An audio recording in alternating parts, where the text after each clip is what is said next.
नमस्कार, जय हिंद, जय जगन्नाथ। जागरूक भारत मंच पर आप सभी का स्वागत है फिर से। जैसे कि आप जानते हैं, हम कई दिनों से ये सेवरल टॉपिक्स पे वीडियो कर रहे हैं, जिसमें कि बैंकिंग सिस्टम के recovery process, secured loan, unsecured loan से रिलेटेड आरबीआई गाइडलाइंस, कस्टमर या बरोवर के राइट्स, उनके हक, उनके अधिकार के बारे में उनको जागरूक रहने का है, सचेतन रहने का है और जानने का है कि क्या क्या गाइडलाइंस है और वो गाइडलाइंस कितना इफेक्टिवली ग्राउंड में इम्प्लीमेंट हो रहे हैं या वो इम्प्लीमेंट नहीं हो रहे हैं, इस सभी के बारे में। और उस जो प्रक्रिया है, जो रिकवरी प्रक्रिया है, उस प्रक्रिया में जो भी फ्लॉज हैं उसके बारे में हमने चर्चा किया। लेकिन आज हम चर्चा करेंगे एक ऐसी मुद्दे पे या एक ऐसी टॉपिक पे जो सभी के ज़िंदगी में बहुत कुछ मायने रखता है, क्योंकि हर एक इंसान, इस धरती पे जितने इंसान हैं, हर एक इंसान की ज़िंदगी इसी के इर्द गिर्द घूमती है, और वो है रुपया या मुद्रा, जिसको हम आज करेंसी कहते हैं, जिसको हम आज यूज़ करते हैं, जो एक मीडियम ऑफ एक्सचेंज बोल के हम मानते हैं और उसको हम यूज़ करते हैं अपने जीवन को निर्वाहित करने के लिए। बच्चा जब स्कूल जाता है तो उसका लक्ष्य होता है कि पढ़ लिख के वो आगे जाके या तो नौकरी करे, या तो व्यवसाय करे, या तो कोई वृत्ति अपनाए। तो उसका अंतिम लक्ष्य वही है कि अर्थ कमाना या पैसा कमाना या रुपया कमाना। जो भी या जो कुछ भी कर रहा है, मतलब उसका कहीं ना कहीं डायरेक्टली इनडायरेक्टली उसका एक ही मकसद है कि अपने जीवन को निर्वाहित करने के लिए उसको अर्थ चाहिए, जिसको हम रुपया बोल रहे हैं या मुद्रा बोल रहे हैं या करेंसी बोल रहे हैं। लेकिन बात यह कि जिस वस्तु के इर्द गिर्द पूरी ज़िंदगी हमारी निकल जाती है, पढ़ाई किया, फिर नौकरी किया, फिर हमने व्यवसाय किया, फिर हमने कुछ अपना एसेट क्रिएट किया और उस एसेट को चुकाते रहे ईएमआई के ज़रिए ज़िंदगी भर, और उतना मेहनत करने के बाद हमने अपने हेल्थ के साथ कॉम्प्रोमाइज़ किया, परिवार के साथ कॉम्प्रोमाइज़ किया, टाइम के साथ कॉम्प्रोमाइज़ किया, जो एनर्जी हमने दिया ज़िंदगी भर उसके लिए हम बीमार भी हो गए, फिर बीमार में भी ऊपर से पैसा खर्च किया, फिर हम यहाँ से निकल लेते हैं। तो ये जो पूरी ज़िंदगी की साइकिल है, ये ज़िंदगी में कभी हमने सोचा है कि ये ज़िंदगी का साइकिल जिस वस्तु या जिस चीज़ के इर्द गिर्द घूम रहा है वो है रुपया, और इसी के प्रति हमारा ध्यान नहीं है, इसी के प्रति हमारा सौध नहीं है, इसी के विषय में कोई जांच नहीं है, कोई विश्लेषण नहीं है, कोई एनालिटिक्स नहीं है, कोई थिंकिंग नहीं है, कोई स्टडी नहीं है। तो क्या हमारा ये फर्ज नहीं बनता कि जिस चीज़ के इर्द गिर्द ज़िंदगी घूम रहा है उसी के बारे में भी थोड़ा जाना जाए, या क्या है इसके बारे में थोड़ा सा जांच किया जाए, शोध किया जाए। तो इसी विषय में हमने सोचा कि जैसे मैंने अपना शोध किया कि इसके बारे में मैं जानना चाहा कि ये मुद्रा होता क्या है, जो हमें पढ़ाया गया है वो सही है नहीं है, जो हमें बताया गया है क्या वही एक ही दृष्टिकोण हो सकता है या उससे अलग भी कोई दृष्टिकोण है या हो सकता है, एक ही पक्ष है। क्योंकि हमको बचपन में भी बताया गया हर पहलू के दो सिक्के होते हैं, हर सिक्के के दो पहलू होते हैं। तो हमने सिर्फ एक ही पहलू को जाना है और दूसरे पहलू को जानने की कोशिश की है या नहीं की है, या जानने के लिए उसके जो तथ्य हैं, उससे रिलेटेड जो फैक्ट्स हैं या जो भी डाउट्स हैं उसके बारे में सोचा है नहीं सोचा है। तो इसीलिए हमने ये टॉपिक को चुना कि रुपया के बारे में जब हमने स्टडी किया, जब हम इसके बारे में शोध किए, तो कुछ मन में कुछ संशय जात हुए, जो कि इसका उत्तर तो शायद हम खोज रहे हैं और आगे भी खोज जारी रहेगी। लेकिन इसी प्रक्रिया में जो संदेह जात हुए, जो भी डाउट्स अराइज हुए माइंड के अंदर, वो शायद आपको भी इसके बारे में सोचना चाहिए, इसके बारे में शोध करना चाहिए, विश्लेषण करना चाहिए, जानने की कोशिश करना चाहिए। तो उसी के विषय में आज ये चर्चा है। तो ये चर्चा की शुरुआत हम करेंगे कागज़ के नोट से। आज हम देखिए, ये वाले नोट तो आपने हर कोई देखा होगा। ये 20 रुपया का नोट है, जैसे 2 रुपया का नोट होता है, 5 रुपया का, 10 रुपया का, 20 रुपया का, 50 रुपया का, 100 रुपया का, 200 रुपया का, 500 रुपया का नोट। तो हम इसे नोट क्यों कह रहे हैं? ये रुपया है या नोट है? तो हम तो ज़्यादातर ये बैंक नोट बोलते हैं हम इसको। और ये भी एक रुपया का कागज़ का नोट है, 1 रुपया का। तो मैंने ये दोनों नोट को जब देखा गौर से, तो मुझे कुछ डिफरेंसेस नज़र आए, कुछ फैक्ट्स नज़र आए जो ऑब्जर्व करने के बाद मिला। जैसे कि ये 1 रुपया का नोट है, इसमें केवल 1 रुपया लिखा रहता है, यहाँ भारत सरकार या गवर्नमेंट ऑफ इंडिया लिखा रहता है, और इसके नीचे जो साइन किए हैं वो वित्त सचिव या फाइनेंस सेक्रेटरी भारत सरकार के साइन किए हैं। और जब इसके बारे में मैंने ढूंढा कि इसको करेंसी नोट बोला जाता है बोल के लिखा हुआ आया, और ये केवल भारत सरकार प्रिंट करती है, रिजर्व बैंक ऑफ इंडिया इसे प्रिंट नहीं करती। लेकिन 2 रुपए के ऊपर से जो भी नोट्स हैं अप टू 500 रुपया तक, उसको प्रिंट करती है रिजर्व बैंक ऑफ इंडिया। इसका मतलब क्या, भारत सरकार की एक अलग एंटिटी है, रिजर्व बैंक ऑफ इंडिया एक अलग एंटिटी है। फिर जब शोध किया तो मैंने देखा कि यहाँ जो गवर्नमेंट ऑफ इंडिया लिखा हुआ है और यहाँ पे गवर्नमेंट ऑफ इंडिया कहीं नहीं लिखा हुआ है। तो ऐसा क्यों होता है कि भारत सरकार, जब भारत देश एक है, तो यहाँ पे 2 तरह का नोट, मतलब ये 1 रुपया में एक तरह का संरचना है, ये दूसरे 2 रुपया से ऊपर जितने नोट है इसमें एक अलग तरह का संरचना है। ये तो मूल स्वरूप अलग अलग क्यों है?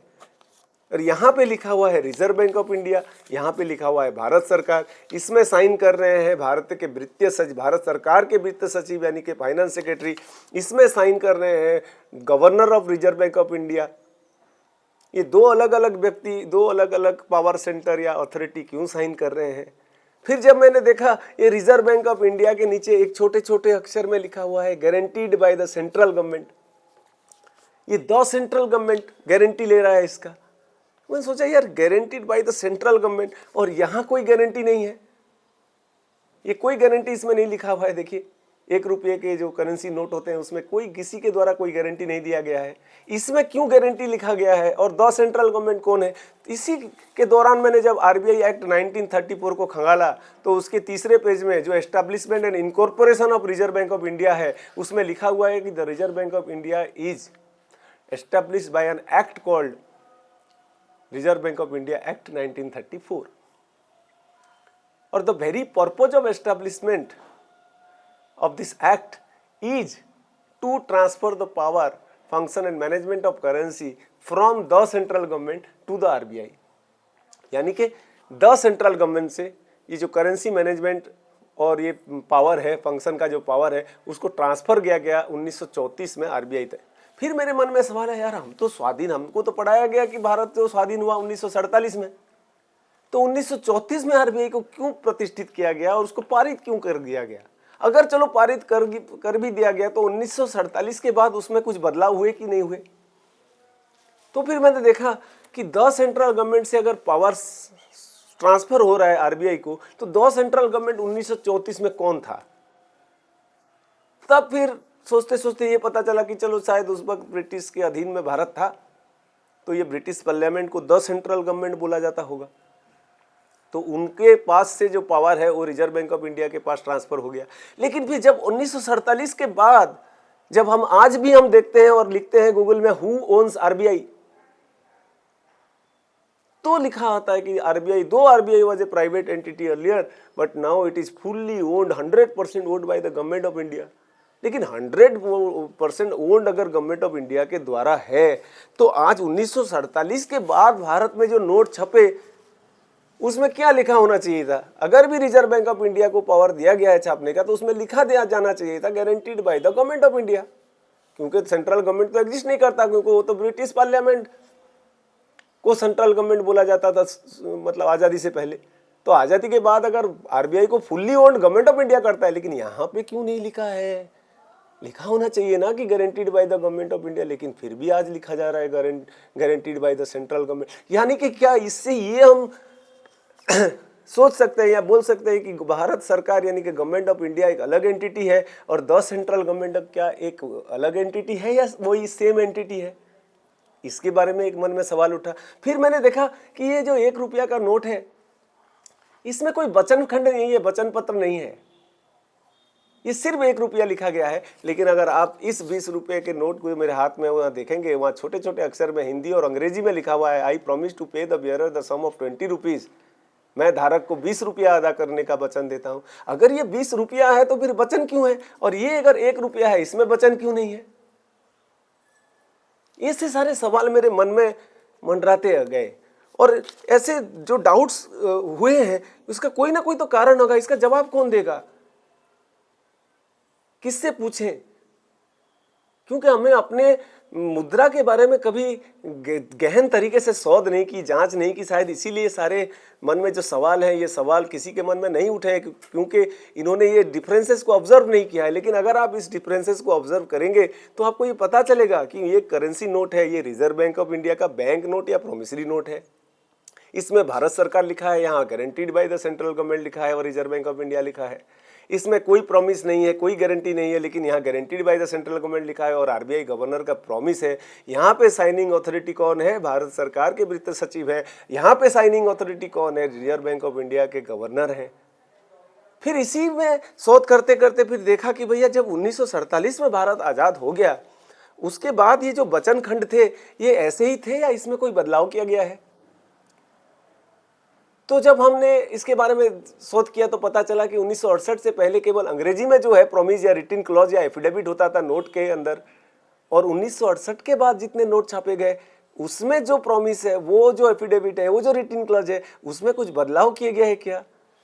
तो हमने देखा कि 1968 से पहले जितने नोट थे वहां लिखा हुआ था I promise to pay the bearer on demand the sum of such rupees at any office of issue. लेकिन आज के अगर नोट में देखेंगे तो ये एफिडेविट में, ये प्रॉमिस में ऑन डिमांड नहीं है और at any office of issue नहीं है। तो ये वचन खंड को बदला हुआ नोट हमें आज यूज करने के लिए दिया जा रहा है।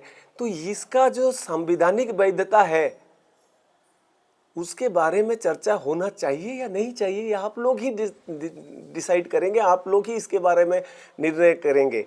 लेकिन निर्णय कब कर पाएंगे? जैसे ये सवाल मेरे मन में खड़े हुए वैसे ही ये सवाल आपके मन में भी खड़े होने चाहिए और इसके विषय में आपको खुद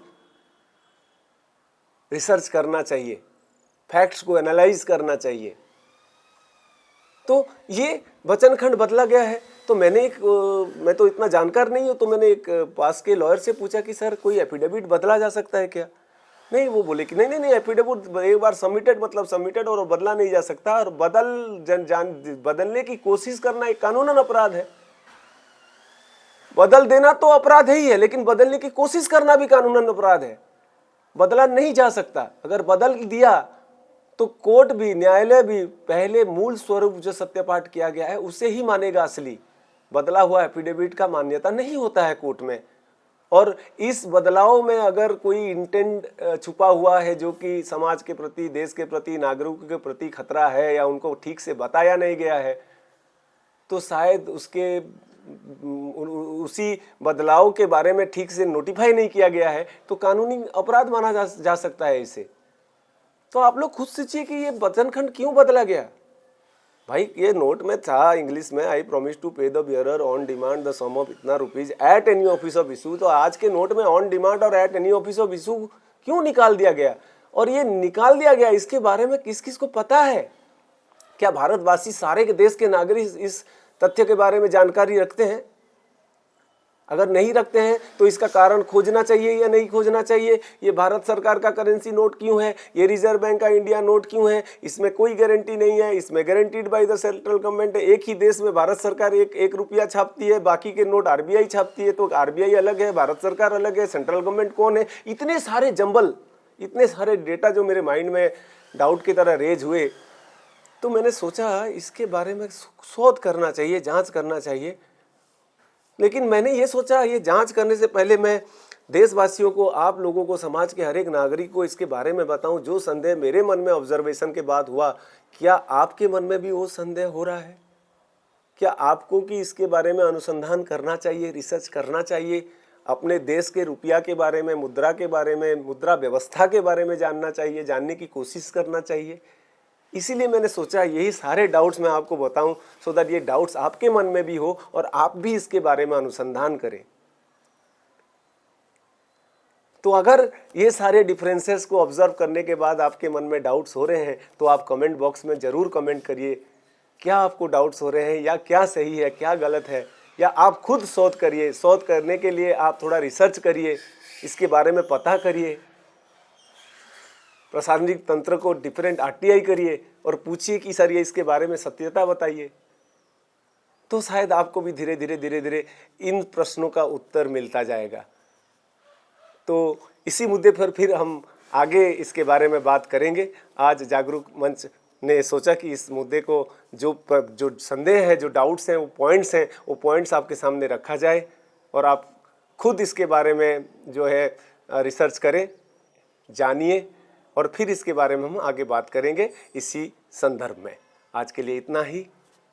जय हिंद, भारत माता की जय, जय जगन्नाथ।